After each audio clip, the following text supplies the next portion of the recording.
Welcome to the Talking Sport Report podcast with Scotty and Eggo. Unbelievable!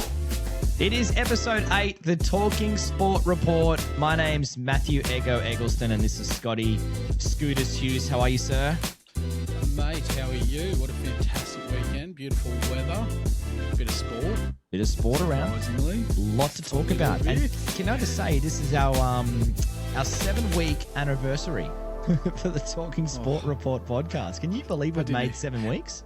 I didn't even get you flowers. No, you didn't. I'm sorry. Yeah. Now I know. I'll up my game for, what'll be the next milestone? The way you're going, I'm going to say 14, probably. Maybe. Yeah. Not too many relationships out there. If you're in love with someone, are you celebrating the 7-week mark? But you know what? It's a big deal for us. It's almost 2 months. Hey, we've got to start somewhere. 100%. There you go. That's perfect. Yeah. Week 14 then. Next one, we're on. Very, very much so. Now, we're big bunch of things happening in sport. Tonight, we are going to touch on our 3 stories that we like to cover. We like to cover the 3 biggest stories of the week, the NRL and Origin aftermath. We want to talk about the US finals. The NHL is all over. NBA will be over from tomorrow. And then we want to touch on the cricket. The West Indies tour is coming up. The Ashes is not too far away. The Australian sides have been announced, and we are getting ready for that big. Basically, it's the series that is going to warm up the Aussies ahead of this summer in Australia and the Ashes. We'll finish up with Comment Club. Scotty, we got absolutely belted through the week with one of our videos, over 30,000 views. The most hated team in the NRL. Who would have thought that was actually something that people wanted to talk about? I tell you what, I'm still harbouring hope that we've got Parramatta in there somewhere. Just saying. And if we don't, all right, fine. But I won't forget it. If you haven't seen it, we chucked up a video and we asked everyone to comment on Scotty's most hated teams of all time in the NRL. We've had almost 1,000 votes. Can you believe that? Almost 1,000 votes for our little podcast. And we do officially now have a gold, silver, and bronze medal that we will reveal tonight in Comment Club. And if you are keen to win some cash, Scotty's big tip is coming up. You did mention to me it's a 9-leg multi. I love this. Oh, look, I've gone safe. There's 2 others, and then there's a 9-legger. Okay. So, and I tell you, with my betting history, don't get your hopes up, but you got to start somewhere, remember? You definitely do. We're going to start the show a new way before we head into the 3 biggest topics of the week, Scotty. We're going to start this the way. This is how we're going to start the show every week now. And we're going to do a Talking Sport Report podcast list. Now, this week's list is all thanks to the amazing man that is Billy Slater. Was through the week talking about Aaron Woods called him a grub. He took offense to that, and I don't know how you can when you have got a grubby. If you're kicking someone in the neck trying to catch a high ball and then leading with your feet and studs up into the corner like Billy Slater did throughout his career multiple times, can you really not be a grubby player? That's a grub. That is 100% a grub. So we decided in memory of the Billy Slater career that is very, very grubby. We're not going to go grubby players. We want to tackle the current players, the ones that are out there week in, week out. We want to make a short list of the most hated current players in the NRL. Scotty, lead us off. Who is your top of the totem pole on this? The problem is you've just labelled it a short list. Now, when we discussed this, I took pen to paper and I had to cull it at 22 names because this list just could have kept going. So I have highlighted just a few. I did reach out to a couple of people. Fantastic responses, actually. Yeah. I did find a common theme was Tino from the Titans. That does surprise me because he is a... Yeah. Sometimes the sides that aren't that crash hot don't seem to make it up there. I say that. You got to remember, too, we are right there in the battle of an Origin series. He's a Queenslander, so it makes sense. Cody Walker. Yeah. Got to mention. He does love a push and shove, doesn't he? He does. Yeah, you're right. A bit niggly at times. Reed Marnie. Oh, come on, that sells itself. Should have been the first name on the list. You've only got to look at poor Reed Marnie. You've only got to look at him with that headgear on and realise that he just gets bashed in the head far too often, doesn't he? Like he's got the cauliflower ears, the busted everything. Mate, there's obviously your normals, your Jerome Luai. Yeah, he gets a lot, doesn't he? I was shocked. Our mate Ezra got mentioned as well. Ezra, man, of course he's going to be there. Oh, that shocked me, that. Jeez. And you know what? In the same sentence, you've got to add Reece Walsh in there because you know what that is? That is a Broncos. Yeah, for sure. Because you know why? It's the prima donna Broncos.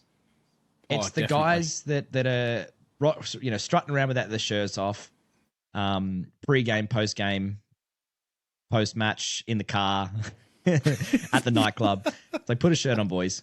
It's that whole, we haven't won a comp yet, but we're carrying ourselves like we've won like 3 in a row. That's that vibe that I get from those guys. That's a very good way to put it, actually. That's well said. A couple of others, which really didn't come as a surprise. Harry Grant. See, I'm a New South Wales. I don't hate Harry. I think Harry, I can see him though I can see why, but I think it's that smile, like gets a penalty, gets up with that wry, cheeky smile. I told you on this weeks ago, I used to hate Harry Grant until I met him out. My opinion of him changed. I love watching the guy play football, dirty or not. Big fan. I actually add something to that I saw through the week that probably adds that to the most hated current players and will only fuel this fire. There was a video that was making the rounds of Harry Grant putting a finger in a bum of a New South Wales player in one of the tackles. Doing the old John Hopewadi. Yeah. Shout out to our mate John. Yeah, I couldn't believe that. You did say Jerome Luai. Now, he was giving Ruben Cotter a nice face massage, so no wonder he's on the list. There's nothing wrong with that. Nope, there's nothing wrong with that. I think he's been charged for eye gouging. But Harry Grant, you know what? That's crazy. I don't think that was an eye gouge, to be honest. I think Ruben had a bit of a black eye coming up, and Jerome was rubbing it down for him, tried to reduce swelling. I've got you back there, Jerome. Whether you are a grub or not, you're playing for the Blues at the moment. I've got you back. And the last one on this list, which I'm actually all for, Clint Gutherson. Yeah, I can see that. But, has that subsided, though, a little bit because he's now at the Dragons? Nah, he's still up there. If anything, it's worse. Right. If anything, it's worse. And do you know what? He gives off the same impression that you just said about those Broncos players. Like he's won it all. Yeah. Mate, come on. Surprisingly, absolutely no mention of Munster. I was going to say, your biggest glaring omission so far has been Cam Munster. And no, I am 100% putting him on the list. So this shortlist isn't very short. Yeah. But I tell you, it's a comprehensive list, and it's a beautiful list to be a part of. It is very interesting, isn't it? Because it depends on who you talk to, right? If you're talking to a Queenslander, you're probably going to say Cam Munster is one of your favourite players. Oh, definitely. But in saying that, when they go back to Clubland, do you really even care? Because, I mean, Jerome Luai, I totally get why he would be one of the most hated players. Yet when he's playing for the Blues, I love him. But I can totally see why. Can I also make another mention? How is DCE not on there? Oh, I 100% agree with that. And you know what? I only thought the reason I didn't mention him was after the backflip many years ago when Queenslanders just despised the guy. Yeah. He all of a sudden just became their saviour. Look at, how many... The worst ever Queensland side, allegedly, that he captained, led them to the series. All of a sudden, he became an absolute, I wouldn't say God, but I do find now there's more people out there that appreciate Cherry Evans. But I am, you know what, chuck him on the list. Just do it. Because after this season, I really couldn't care. Did you have Latrell on there? Did we have Latrell? Nah. I didn't actually. He's written down, but he didn't make the not so short list. Yeah, he just does some stuff. Yeah, he does. I would say again, I love Latrell, and I think as a New South Wales supporter, I'm going to always love Latrell. But I could totally see why he would not be your favourite when your side's playing South Sydney, and some of the antics that come with it. Again, if you're a Queenslander, you 100% hate Latrell all year round. Can I chuck a couple other names your way to see I'll rapid fire these ones, but these probably should still be on the list of potentials because I think we still leave it up to everybody. We had over 1,000 votes, or just under 1,000 votes for the last one for the most hated NRL team. So I'd love this to be voted on again this week. So we'll chuck it up on our social channels. Jump on there and leave a vote as who you think is the most hated player, and we'll come back and talk about this next week in Comment Club. You got to chuck Lockie Galvin up there. I mean, just purely based on what's happened this year. I think special mention has to be given to Dylan Brown. Anyone who's making that sort of ridiculous money is going to be just hated just purely on tall poppy syndrome, right? And maybe hasn't done what he needed to do to make that money. When you think he's the most paid player next year, it's crazy to think he's not even close to being the best player. That's true. That's a good point, actually. I didn't even think of that. I mean, I don't think this, but I reckon a lot of people don't like Nathan Cleary. Yeah, but I think... Success? I don't know. We've mentioned it before. Yeah, is that the success factor? I don't know. Is it, daddy's little boy? I don't know. I don't know. But, yeah, no, that's fair. I think he'll get a few votes. Just throwing it out there. What about Zach Lomax too? Just purely off the back of what happened at the back end of the Dragons, the way he carried on. I'm not a winger. Oh, hang on a minute. No, I actually am a winger. What the fuck? And to be honest, I think he's a brilliant winger. He's awesome. Yeah, see, in saying this, I think these names that you're putting out there, Galvin, Brown, Lomax, I think if any votes come in, they're going to be from former sides. Yeah. Like if you were to run this story in 12 months, Brown would probably get a lot of votes from Parramatta fans. But at the moment, look, he's still there. He's doing what he's done for the last X amount of years and not winning them anything. So let's chuck him on the list and see if listeners agree. All right. That's a good one to put on there. Let's go over the list one more time. You give me a rapid fire list of who is there and any ones that you think are definitely got to be on the high list of voting before we head to the votes. High list, 100% Walsh, Munster, Luai. I'm going to go Reid Marnie, Harry Grant, and we're 100% going to put Latrell on there. You know what? Simply to appease everyone else. At this time of year, it's tough because we're dead set bleeding blue if you're from New South Wales. Put him on there, see if it gets traction. Yeah, be very interesting. You know what? I just had a mind blank, but God, Mitchell Moses has got to be on that list, doesn't he? Him and Gutho. There you go. It comes as a pair. There you go. Two. Cast your mind back. They come as a pair. Yes, done. And then you've got your good ones as well. It's Lockie Galvin. Yes. Dylan Brown. Nathan Cleary. Yeah, Daly Cherry Evans.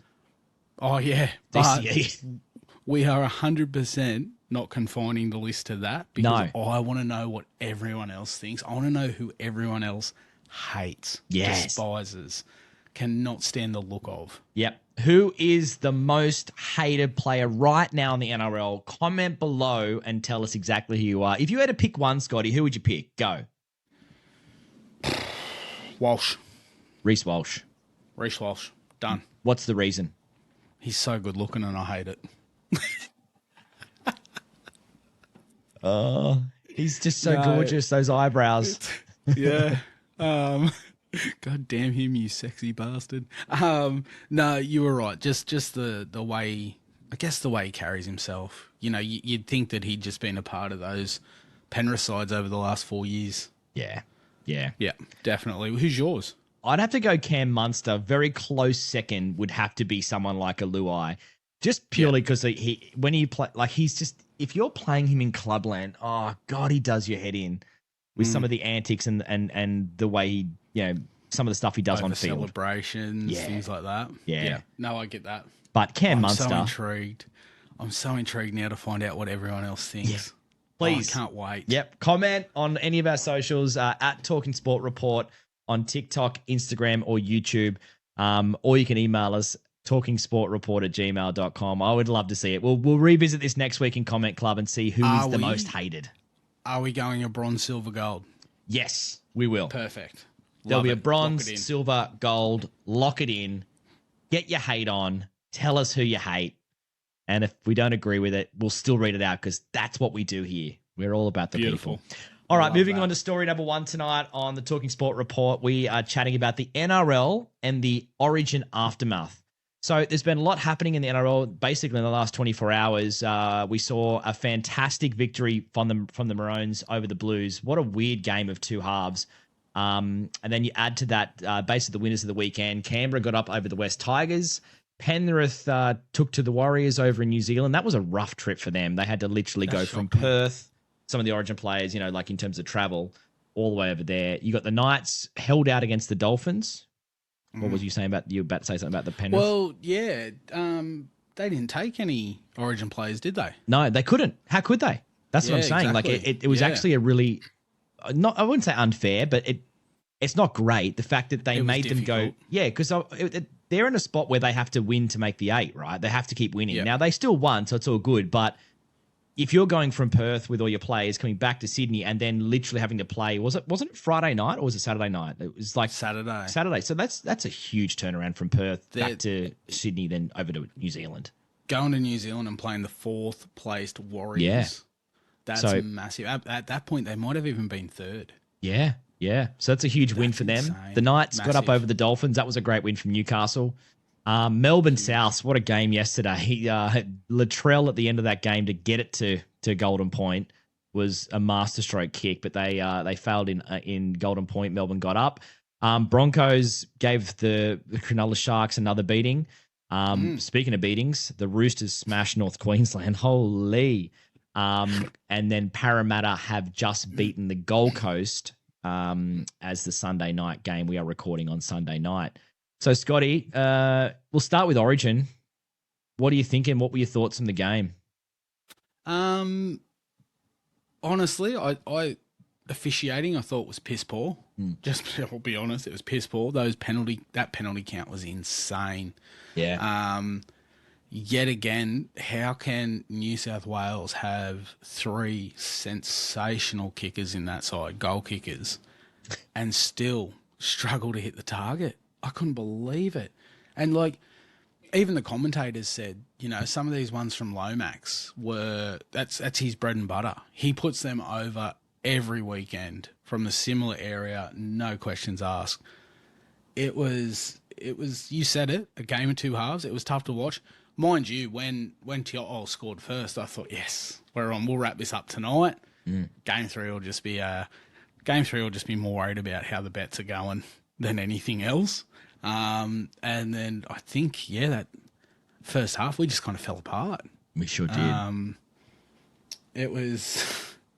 Look, Queensland were gritty. You got to give Cam Munster. I know we just put him on the most hated players list, but that's fair enough when you look at the performance he did. He played like a man possessed. He was incredible. He was. Hats off. You appreciate good football. He played very, very well. I wouldn't say he single-handedly carried that team, but he was at the center of almost everything for them. Yeah. Everything. He was in their face. He was aggressive. He was chirpy. He's everything you want from Munster. If you're a Queensland supporter, you want Munster being like that. The last 2 games, because this would have been a huge loss for Queensland, because it would have meant 4 games in a row they've lost, right? Because they lost 2 last year, 2 and 3. Yep. And then game 1. So this would have been 4 games in a row. You need Munster to go back to that chirpiness, which is what we got. Yeah, and we've touched on it, and we will continue to. I don't think Queenslanders are used to 4 losses in a row. It's been a long, long time since they've tasted 4 defeats in a row.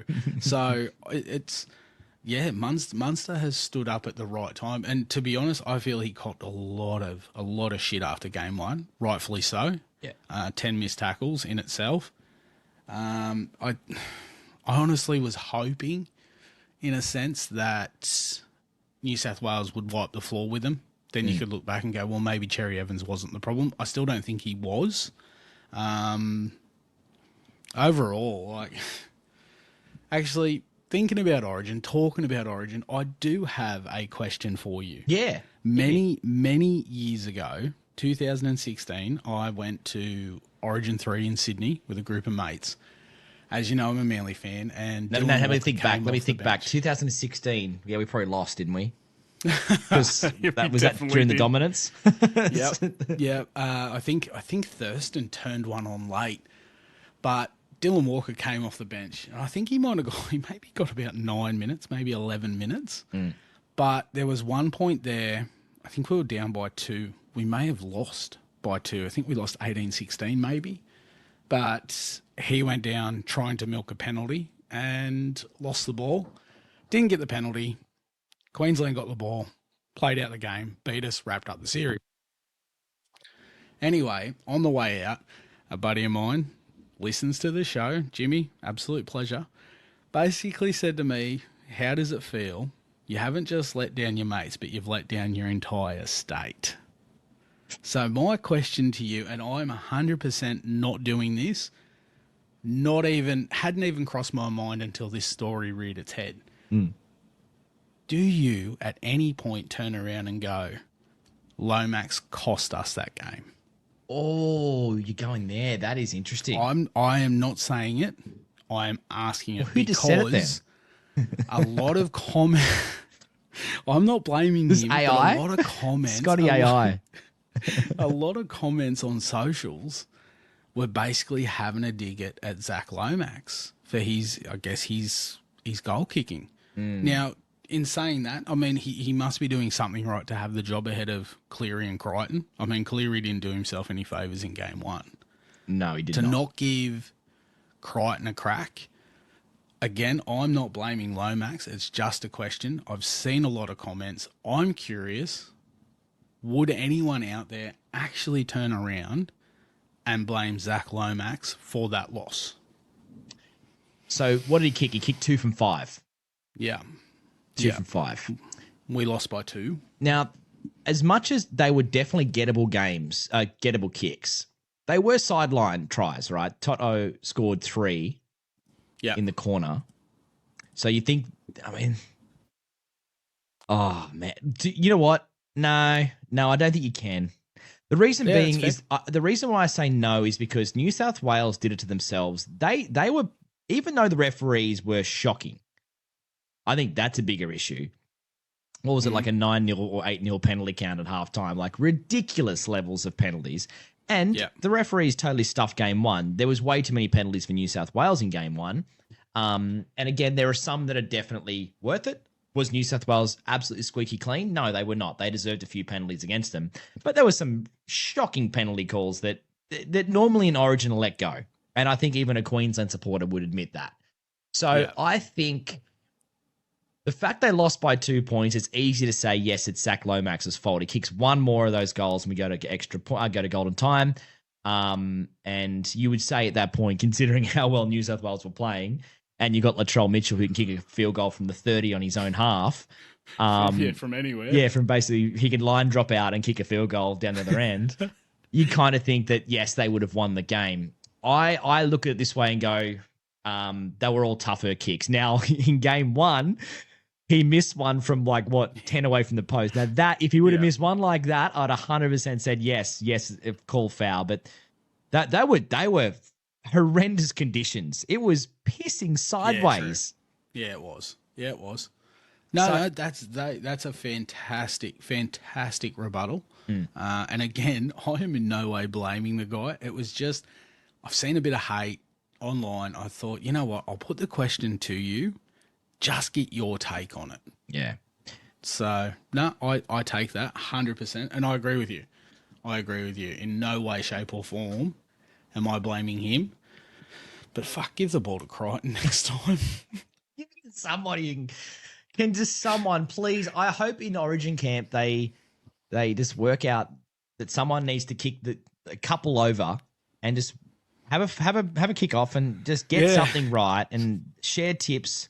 Give it back to Cleary. I don't care. At least get 70 to 80% of your kicks and give us a chance. Hopefully in game 3 they don't even need the kicking. It won't matter. I feel like the momentum of the second half of that game, the fact that it was 24-6 at halftime, something like that. It was or 26-6. It was all over. Yeah. And the fact that we got back and lost by 2 just shows you that second half was without any penalties. That's how good they are. And I think in Sydney it's going to be a continuation of that. So I don't think we'll have any problems for game 3. But that's a classic Queensland back against the wall. No one thought they could win. Kind of match where they then turn it on and almost pull out a huge victory. They almost They almost did a New South Wales on New South Wales where they shut the bed in the second half, right? That was getting really close, and I could just see... You could see by how Munster reacted at the end of the game when he started pushing and shoving a few players that that's his mechanism for being, I'm shitting myself here.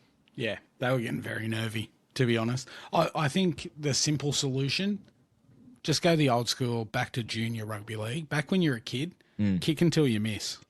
Just kick until you miss. That's it. Jeez, Lomax steps up and misses first. We go on to Cleary or we go to Crichton and we just work our way through. Yep. Done. I like it. I got a couple of questions for you before we move on to the NRL part of this this conversation. Does Latrell Mitchell need to have a ripper game 3 to save his position for next year's Origin? I don't think so. No, he has had a I'd say a quieter series than what we're used to. But what if Queensland win? No, I don't think so. For the simple fact that you know yourself, and you've mentioned it, Latrell can change a game at the drop of a hat. He really and can. It's only going to take that. If he pulls his finger out, that'd be even better because I've had him for first try scorer both game 1 and 2. So he's got one chance left for that. But no, I don't think so because you know yourself, he's going to come back fitter. He's going to come back stronger. Yeah, he's getting older. Yeah. But I still think he has it in himself just to be a game changer. At the drop of a hat, he can pull something out of his ass and turn it around. I honestly think you'll see him there again next year, whether he has a big game 3 or not. It'd be a lot better if the Blues win. It'd make it easier. Yeah. The hardest thing is, like, who do you replace him with that has that kind of caliber, that isn't injury prone? Well, I was going to say Turbo if he has a blinder, but yeah, that and that's a good point. But you know what? We have got a lot of great backs around the leagues, and for New South Wales, like it's definitely a really stacked team at the moment. But yeah, I think Latrell makes it. I think he made the right call there on that. But it's just interesting. It hasn't been the classic Latrell series so far, and we kind of thought it would be based on his track record. The other question I had for you was, does Terrell May now make it in Origin 3 off the back of I think it was an even forwards matchup in game 2. I don't think it was clearly not the walkover. Payne Haas he's like far lap. He's like a lap around the track already in front of all the other forwards. He is just so much better than everybody. It's unbelievable. Like, even someone who's never watched football could watch 20 minutes of the Origin game and go, oh, that guy's he's the best forward in the game right now by a country mile.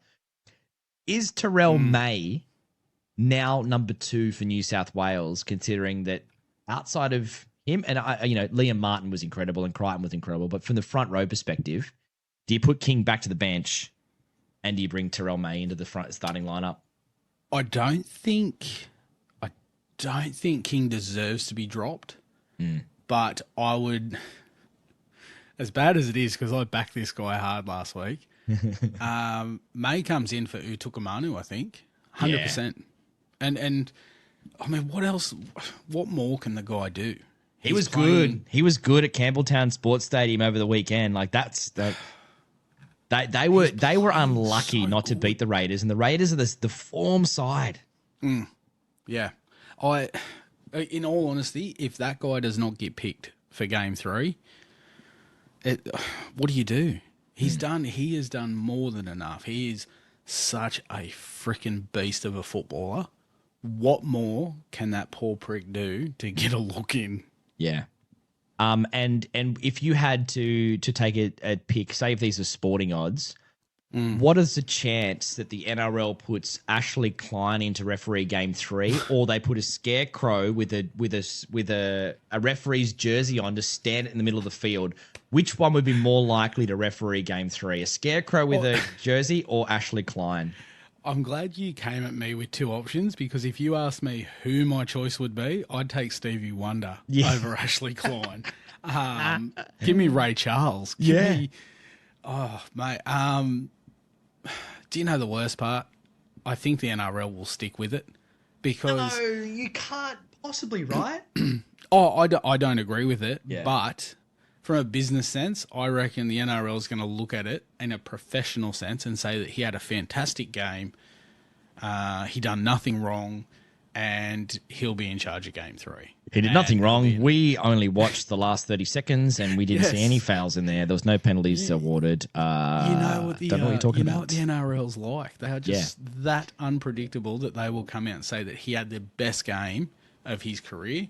He deserves game 3. Hey, quick, look over there. Someone's doing drugs. You know what I mean? Like, it's one of those classic ones where they'll find us. They'll be like almost like if it continues to get hotter and hotter, they'll throw out a story like that someone's breached the salary cap just to try to really just get that storyline up higher and let it go. But there's been Absolutely. I'm going to make a call. I don't think he's there game 3, and the reason is there's been just so much backlash and high up media backlash that I would be very surprised that if he was to stuff up game 3, you'd have a riot. You know what I mean? Like, so I think he's got to go. But I guess time will tell. We'll find out in coming weeks whether he is the referee or not. I'm guessing they name the referee in the same time as the sides get picked, right? Well, I've just had a bit of a look. I thought I'll just have a little bit of a search just to see what's being said around media. According to the Telegraph 6 hours ago, referee Ashley Klein is poised to control State of Origin 3 in Sydney despite a controversial performance in Perth, which left New South Wales seething. Wow. Only a last-minute stuff-up will prevent Klein adjudicating the Origin decider on July 9. Hang on, a last-minute stuff-up. He stuffed up for 80 minutes. How many more fucking minutes do you need? So, wow, there we go. It's gone from 3 days ago. The axe hangs over referee Ashley Klein, criticised for lopsided penalty count, to referee Ashley Klein poised to control State of Origin 3.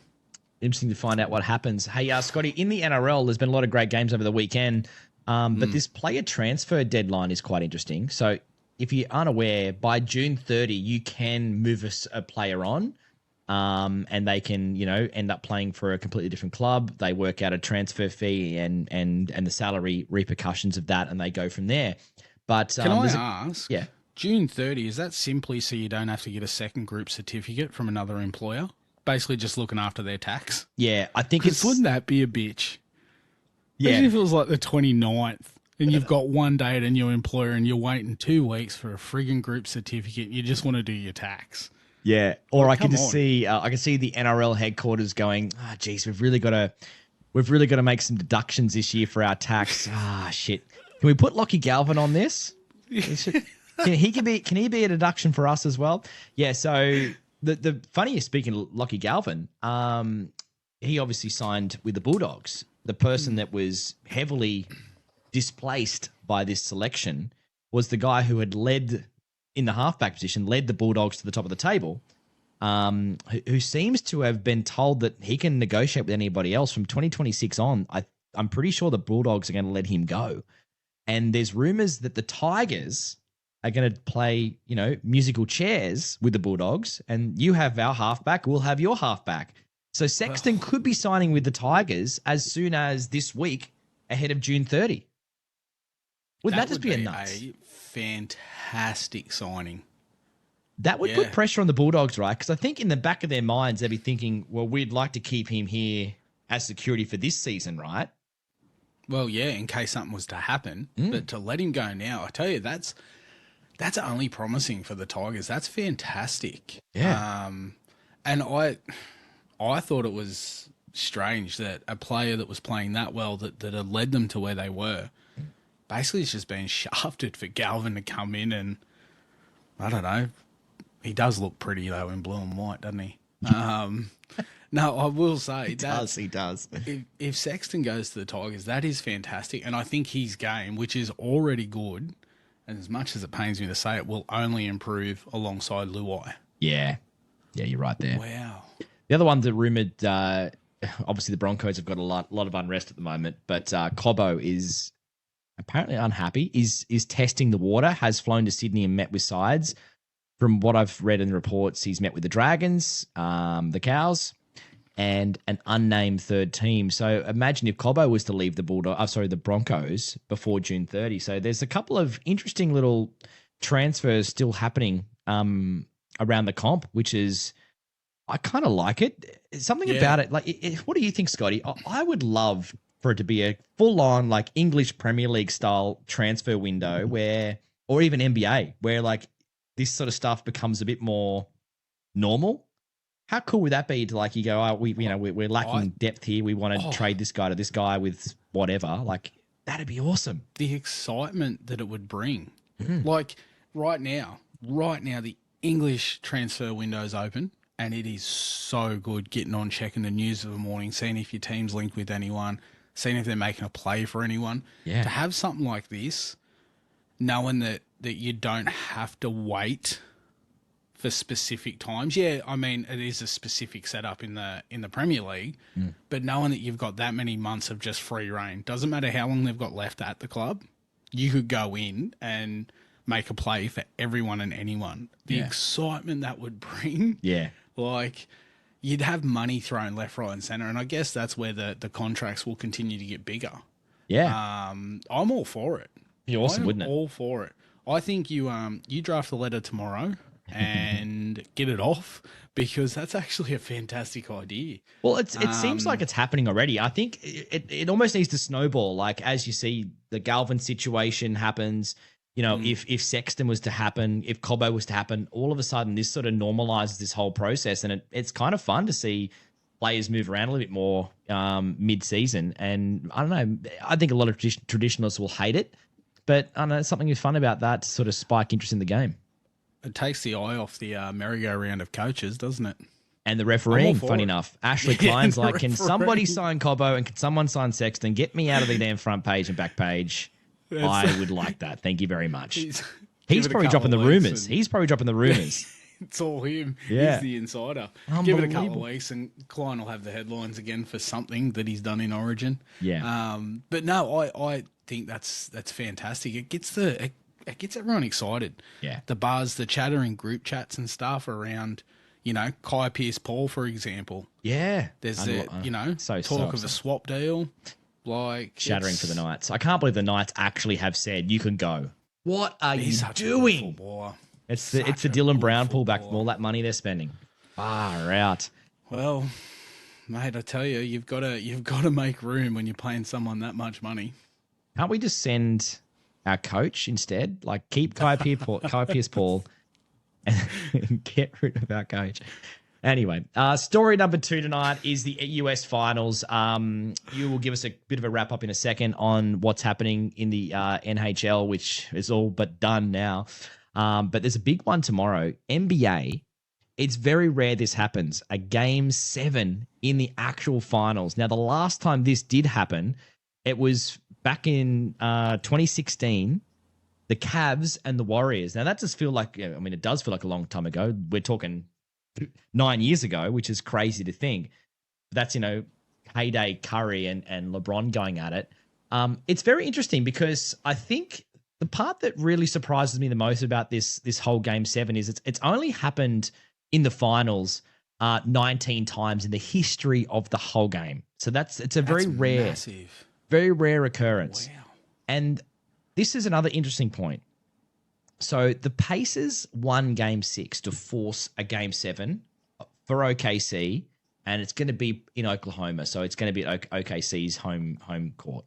Now they are the side with the biggest win record for the year. They smashed it in the West, and they were huge favorites going even into the playoffs, let alone the finals. On the other side of the fence, Indiana were 80-1 when we started the playoffs. So it's quite an interesting one that we're even at a Game 7 for a matchup like this. But I found this stat really, really interesting. So of the 19 times there's been a Game 7, the team Indiana that forced a Game 7 by winning Game 6 has only won 9 out of 19 times of that Game 7. But in the last 40 years, the side has forced Game 7 by winning Game 6, won 5 out of 6 of them, including the last 3. So the Cavs, you'll remember, they won Game 6 at home. They then went to Golden State and won Game 7. The Heat did it. Wow. They won Game 6 and they beat the Spurs in 2013 and they won Game 7. The Lakers did it to the Celtics in 2010. They won Game 6 They then went on and won Game 7. So it's a weird one because you kind of feel like all the writing's on the wall for OKC to come out and win this. But I found that stat really, really interesting that 5 out of 6 in the last 40 years, whoever won Game 6 won. It's like that momentum thing, right? That's why I reckon the Blues are going to win Game 3 just from that back end of Game 2. It's momentum. It's hard to turn around. That's insane. All right, so who's your pick tomorrow morning? What are you thinking? Don't worry about who. OKC. Right, okay. That's who you're going for? Let me just tell you this, Scotty. Everyone thinks that Game 7 is going to be some pretty game. It's going to be dirty, slimy, filthy, fucking terrible game to watch. It's going to be probably low scoring. Like they've been scoring 120 plus most games. It's going to be probably under 100. In fact, that's a good bet for you, Scotty. If you're going to go under 100 points, like for no side to reach 100, that's probably a good bet because Game 7s generally are just not the best games to watch. But there'll be a lot of – it's because everyone gets nervous. And you've got two young sides here. Both these sides are very young. So, it just – even past players have said it just hits different. Like Game 7 just hits different. Like your balls are literally on the line and, people just get a little bit more stiff. Doesn't come out of the hands as quite as easier. The pre-game pool doesn't quite work as well. You know what I mean? Like all that stuff just doesn't happen. But it's going to be a big game. So it's like 10 o'clock Sydney time on Monday morning is when the game will happen. So we'll have an NBA Finals champion tomorrow by just after lunch. Just praying it's not a blowout. Like 130 to 94. I don't want to see any of that shit. Wouldn't it be amazing if it's a really tight game and we're down to a buzzer beater kind of win like a lot of the Pacers games have been, whether they've lost or won, they've been really, really tight. It'd be a good chance for my multi, but we'll touch on that later. We will. Now, NHL, it's all over. It was meant to be this great series, and it's just been an absolute bloodbath. Yeah. Florida Panthers won it in 6. What I found fantastic about it was even if you weren't or aren't an NHL supporter of any kind, god damn, there was some goals. Like Florida averaged 5 goals a game. Like the only game they didn't score 5 was Game 1. They got beat 4-3, but they made up for it by scoring 6 in Game 3. Mate, it was fantastic. It was so good. And mate, it's I'm hoping for another series similar next year. I know it's 12 months away, but just to have score lines like, 4-3, 2 games that were 5-4, even a 6-1 drubbing in Game 3 is quite nice to see. It was good to actually tune in and to get some goals. Yeah, it was a case where at no point were you sitting there going, God, I hope this isn't a dead rubber.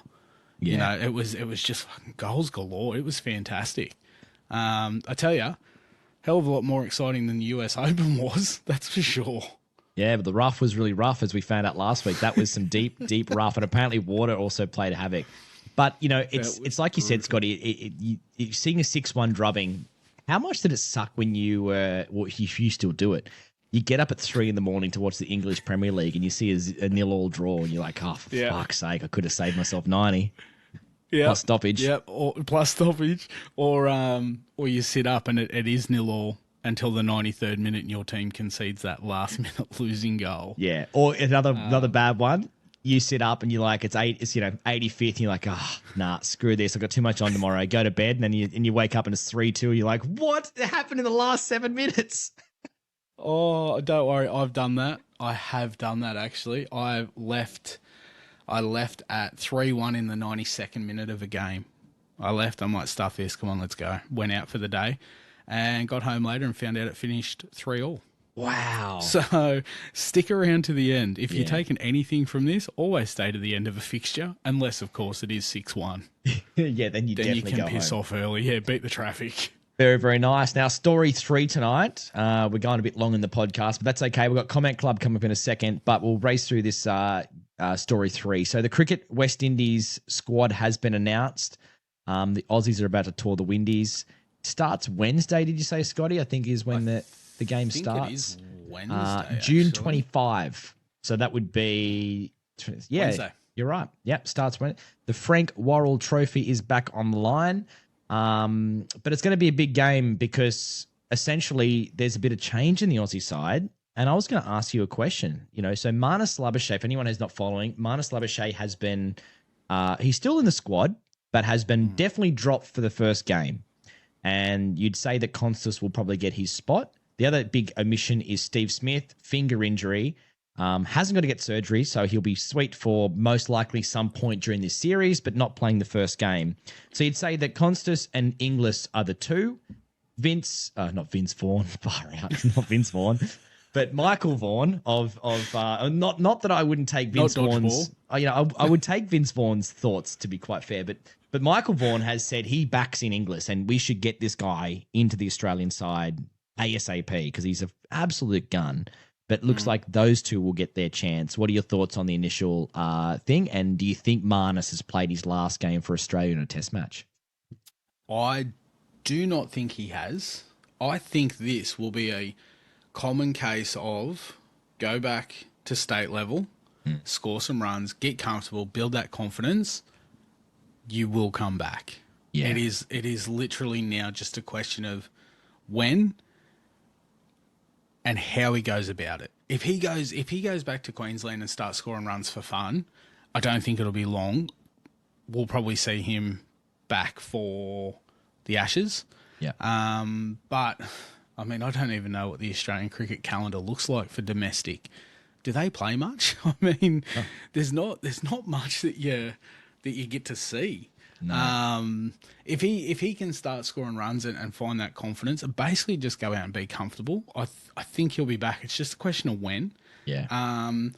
Am very excited to see Constance have a hit because A, he's entertaining, but B, he too hasn't done too much. Yeah, he hasn't had much of a chance in the baggy green, but he didn't do too much. Yes, he was exciting, but shit, excitement doesn't win you cricket games all that too often. David Warner found out that the hard way, didn't he? Early on in his career. Right.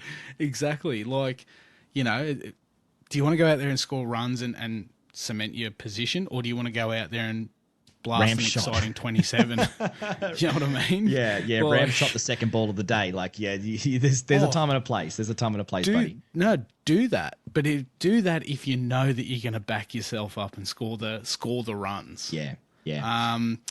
Interesting thing though with Constance though, Scotty, I did see him. They had before the big World Test Championship match in England, he was doing a bit of practice batting in the middle of Lords or wherever they were practicing, and it was like a real match simulation. Do you know the spot during Happy Gilmore where Happy Gilmore putts one of the putts in and he turns to Shooting McGavin and goes, "Uh-oh, Happy learned how to putt." I saw Constance block a ball. Uh-oh, Constance has learned how to block. That's brilliant. So that could be a good sign because I'll tell you one thing he couldn't do in that India series. He could not block. You could drive a truck between the bat and the pad when he was trying to block Boomerang, but that's another thing altogether, isn't it, really? Yeah. I mean, and come on, Boomerang's a good cricketer. Yeah. Come on. No, I think it'll do Constance a world of good, and no disrespect to them, but you'd prefer it against someone like West Indies than thrown straight in against England in the Ashes. Yeah. But Manus will be back. I promise. He'll be back. So another one here for you. Just last question without notice. Looking more towards the Ashes, does Steve Smith retire from Test cricket if they beat England in the Ashes in Australia? I think he retires from Test cricket regardless. Because, and hear me out, they win the Ashes, he goes out on top. Yep. They lose the Ashes, he might look at it as, well, it's evident there's not much else I can do. Also, he may look at it as, we've lost and selectors will probably cut you anyway. There's that. There is that. Because I'd say he'd be on the... it's like Khawaja, him and Manus are probably the three that are on death row as it were. I guess it also comes down to the series he has. Yeah. If he goes out there and scores a few hundreds and really puts on a display, it's evident he can still do it. Maybe he'll look at that and go, you know what? Probably got another 12 months in me, and that'll do. Yeah.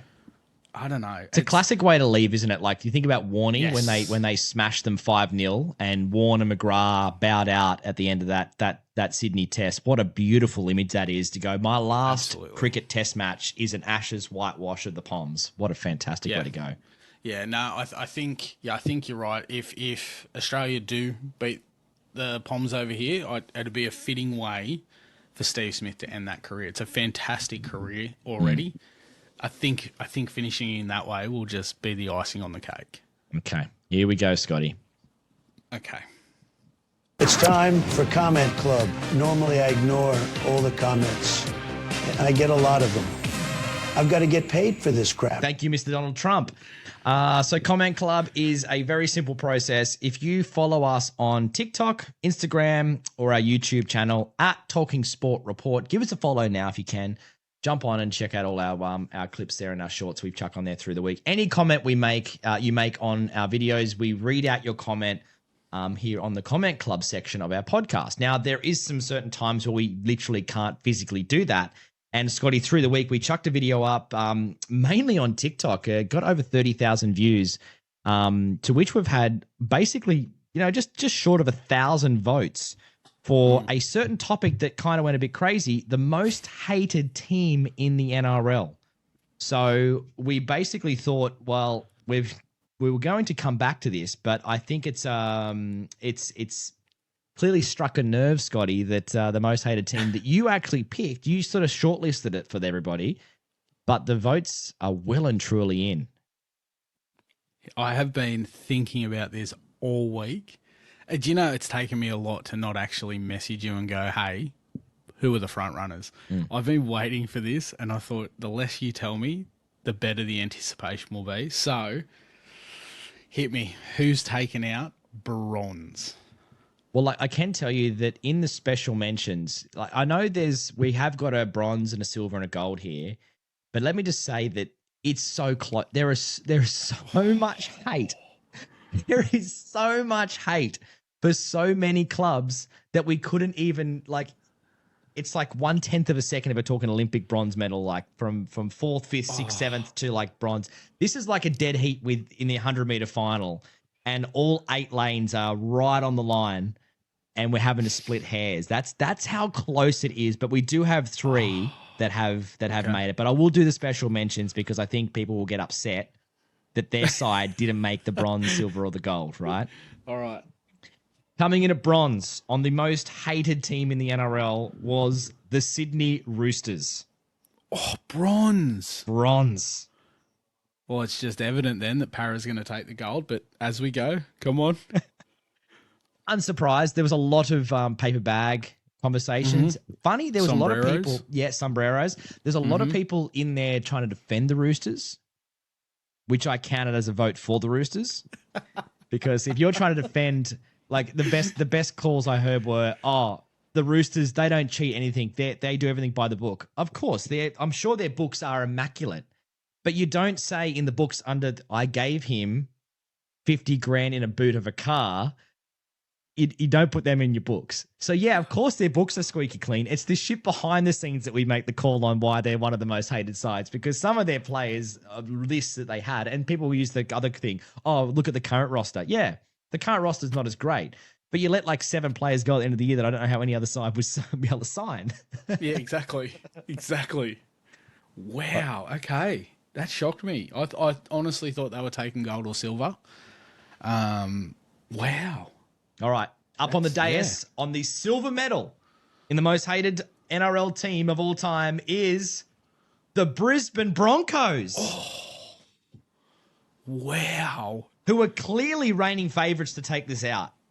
I thought they were going to take it, especially after one of our other videos. Wow. Okay. Yep. So I'm now completely shocked as to who number 1 is. Rip the Band-Aid off. Right. Just give it to me. The gold medal, and unequivocally the biggest most hated club in all of NRL history, in their short time in the comp, the Melbourne Storm. Wow. And you know why? Wow. It's the Cameron Smith. It's the Billy Slaters of grub. It's the, you know what else it is? And it's fair. It's all these stripped premierships from calorie sap rorting, right? That was back in the day. Calorie sap. The old calorie sap. Salary cap. Salary Your cap excitement rorting. levels are too high. Yeah. You're getting your words mixed up. You're too excited. I'm too excited. Wow. You know what? I honestly thought that list would have been different. Yeah. I thought Roosters or Broncos would have fought for gold. Whoever took gold, obviously the other team would have taken silver. And I thought it would have been, no, I didn't.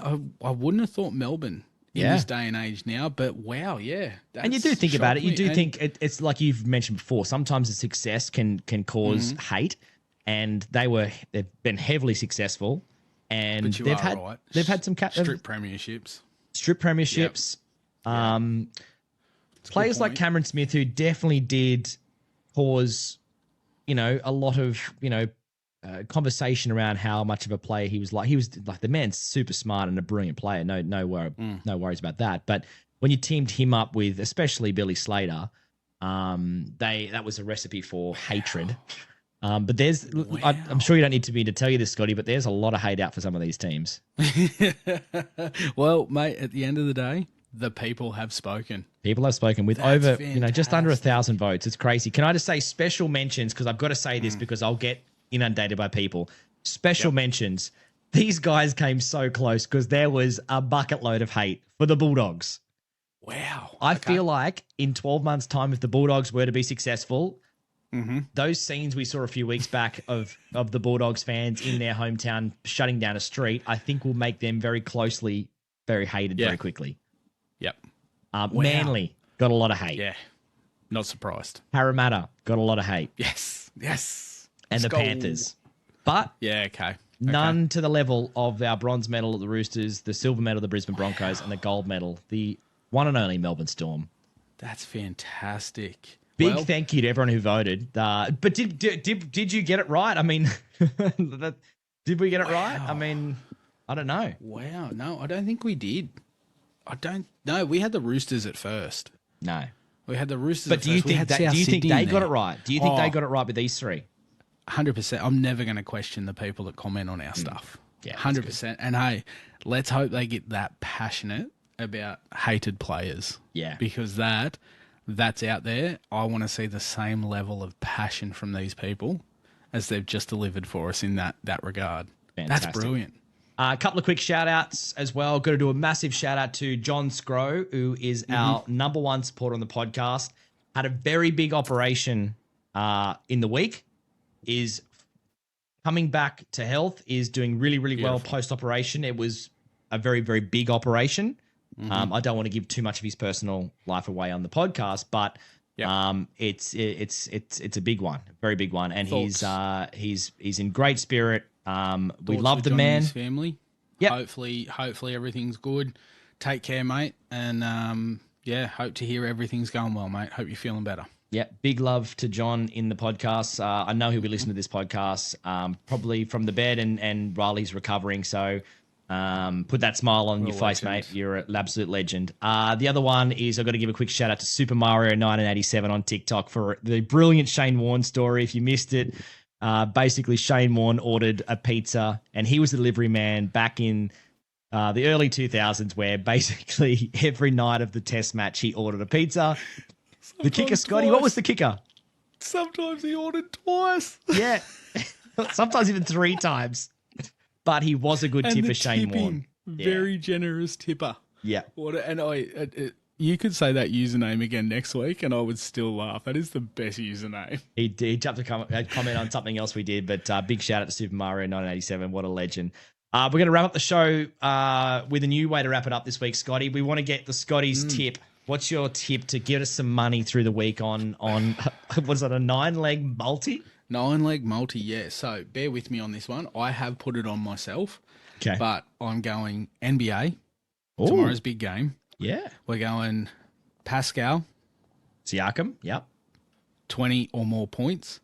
Halliburton, 15 or more. Right. Williams, 20 or more. Into Pascal, 6 or more rebounds. Mm-hmm. Hartenstein, 6 or more rebounds. If he gets to play, I hope he gets to play. Well, if not, that leg will be voided. No, he's just been getting pulled back on minutes. So that right, that touche. Yeah, but hopefully, big game 7, they need a bit of rebounding, so he'll be out there hopefully. We've got into McConnell, 4 or more assists. Yes. Great game 6 from McConnell. Pascal, 4 or more assists. You really love Pascal Siakam. Yeah, big. Halliburton, 2 or more threes. And Pascal, 2 or more blocks. And that, my friend, is paying. I know. That's a tough one. I know. That's actually the biggest paying leg. But for a good reason. Yeah, I know. That's 76 to 1. Right. Okay. Well, if you can hear that, Scotty, I can hear people racing to the local TAB to put their bet on. You'll be there all day putting 9 legs on. I was going to say you have to re-listen to the podcast of this. I should look and see if this part of the podcast gets rewound the most to listen to again, just to see if anyone's actually putting the bet on. Didn't you said there was a couple other little bets you had too? Yeah, so I just found a couple of random ones. Like for example, Yankees tomorrow to beat Baltimore Orioles with Judge to hit a home run and Jackson Holiday to have a hit at any time. Yep. And the other one, because we've got no Premier League, so I'm going for any type of football, soccer that I can find. We're going Orlando City to beat St. Louis City 2-0. Ooh, tasty. That's paying about $12. Very, very nice. And also, speaking of baseball, Otani pitched for the first time this week, just gone. Did you see that? After surgery, I didn't. So, since 2023, apparently only pitched 1 inning. If you don't know, Otani is essentially, you'd have to say the current GOAT of the Major League Baseball. He's incredible. So he's gold. He basically was a pitcher originally, then became, a great hitter as well, and then had to have elbow surgery, Scotty. Yes. And then basically just became like a home run machine while he wasn't pitching, and is just he's just everything, isn't he? Like the fact that he can pitch. He pitched a couple of 100-mile-an-hour balls. He's going to be a weapon if he can get back to pitching and hitting. That guy, I dead set, that guy just pisses gold. It's amazing. He is just a freak. He is a common day freak. And I love to see it. I do. Hey, we might touch on that next week. We might touch on, I'd love to touch him. We will touch on him, touch him everywhere. That's it, Scotty. We're done. Episode 8 is done. Pleasure. Love it. You know what that means? What's that? Bedtime. Bedtime. Thank you so much. If you've gotten this far in the podcast, as I always say, big thank you. Please jump on our socials at any point at Talking Sport Report. Comment, give us a like. Please give us a 5-star review. It means a hell of a lot if you can give us a 5-star review on Spotify or Apple Podcasts. And if you haven't, and subscribe to the podcast so you can come back and listen to us every week. We post every single Sunday night. We've jumped this podcast down your podcast pipes. And also as an extra thing too, if you ever want to do it, Spotify podcast, the full video podcast is up every week. So you can actually watch the podcast as well as listen to it. And any feedback, of course, any ideas, any segment questions or things you want to get to us, you can email us anytime. talkingsportreport@gmail.com. Until next Sunday night, Scotty, love you. Been a pleasure. Have a fantastic week. Didn't you hear and back. I will do it all again next week. Didn't hear it back. Love you. Thank you. Thank you. Fuck me. Goodbye, everybody. Fuck, that's good.